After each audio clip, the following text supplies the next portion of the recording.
신앙생활을 잘한다는 것은 감사를 잘한다는 것하고 같대요. 신앙생활 잘한 사람은요, 항상 입과 행동 속에 감사가 나와요. 신앙생활 잘못한 사람은요, 아이고 죽겠다 죽어버릴 것 같다. 그러나 감사는 누구나 잘하는 것은 아닙니다. 감사는 노력하고 훈련해야 잘할 수 있대요. 뭐라고요? 감사는 그냥 하는 것이 아니라 훈련돼야 되고 노력해야 된다는 거예요. 믿음이 약화되면 불평과 원망이 바로 나올 수밖에 없습니다. 오늘날 교회 안에서도 원망과 여러분 불평을 안고 살아가는 사람이 많습니다. 이렇게 불평하는 사람들에게는 늘 불평의 조건이 늘어납니다. 하루에 3번씩 무릎 꿇고 기도하며 하나님께 감사한 다니엘은 사자굴에서 나오게 되고 살아나오게 되고 형통한 복과 높은 총리지위의 복을 70년간 이어가게 됩니다. 죽다시피 모진 매를 맞고 깊은 감옥에 갇힌 바울과 실라는 깊은 옥에 갇혔습니다. 그때 그들은 원망 불평하지 않고 감사의 찬송을 불렀습니다. 그랬더니 지진이 일어나며 쇠고랑이 풀어지고 옥문이 열립니다. 할 수 없는 상황에도 그럼에도 불구하고 감사의 찬송을 드렸더만 지진이 나고 옥문이 열려버리고 간수장의 식구가 회개하고, 이처럼 감사하는 자는 환경을 변화일으키는 믿음의 주역이 되는 것입니다. 뭐라고요? 이처럼 감사하는 자는요, 환경의 변화를 일으키는 믿음의 주역이 된다는 거예요. 저와 여러분이 감사의 주역이 되시길 주님의 이름으로 축원합니다. 감사하면 마음이 평안해집니다. 마음의 평안은 보약과 양약이 됩니다. 감사하면 육신이 건강해집니다. 감사하면 사업이 형통하고 물질이 풍요가 일어납니다. 감사하면 자녀와 가족들에게 기쁨의 열매를 돌릴 수 있습니다. 감사하면 구원받습니다. 감사는 또한 감사를 낳습니다. 또한 작은 감사는 큰 감사를 낳게 되고, 감사하면 믿음이 쑥쑥 자라게 되고, 감사하면 찬송이 울려 퍼지게 되고, 감사하는 자에게 마귀가 떠나게 되고, 감사하면 형용할 수 없는 기쁨과 평강이 임하게 된다는 거예요. 사랑하는 우리 예동가족 여러분, 우리의 인생길은 아직 끝나지 않았습니다. 그렇다면 누가 자신의 남은 인생길을 가장 행복하게 살아갈 수 있다고 생각하십니까? 이는 말할 것도 없이 성숙한 신앙으로 감사할 줄 아는 사람이에요.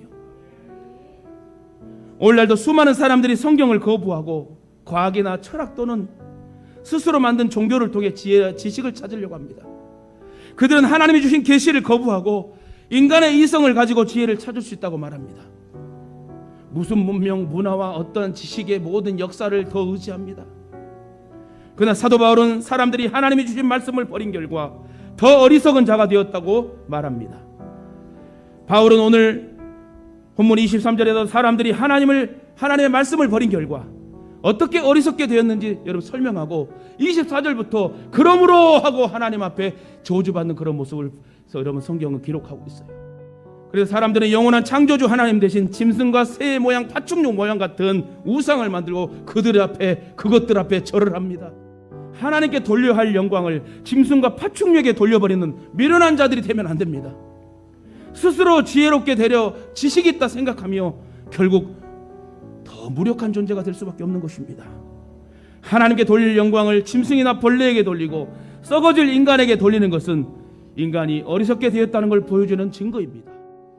100% 하나님의 공급으로 살던 이스라엘 백성들이 요단강을 건너 가나안 땅에 들어가자 하늘로부터 주어졌던 만나와 메추라기가 끊어져 버립니다. 아무리 애걸하고 소원하여도 끊어진 만나와 메추라기는 다시는 공급되지 않았습니다. 그래서 할 수 없이 이스라엘 백성들은 땅을 개간하고 씨를 뿌리며 농사를 집니다. 아울러 가축을 기르고 땀 흘려 일하며 수고를 합니다. 그리고 첫 열매를 거둘 수가 있었습니다. 이때 이스라엘 백성들은 첫 수확의 기쁨을 하나님께 돌리며 기뻐했는데, 이것이 보리 수확을 밀을 거두었다 해서 맥주 감사절을 드려야 된다. 맥주절이 우리에게 주는 교훈은 이스라엘 백성들이 지금까지는 하나님께 바다만 먹고 그러면서 감사할 줄 모르는 덜 익은 신앙이었습니다. 그러나 맥주절을 통하여 자신들이 노력해서 땀을 흘려 거둔 수확을 가지고 하나님께 감사할 줄 아는 신앙으로 성숙했다는 거예요. 그리고 저와 여러분도요, 감사하는 생활을 통하여 신앙은 새롭게 성숙되는 것을 믿고 감사의 절기를 제대로 지키시길 바라요.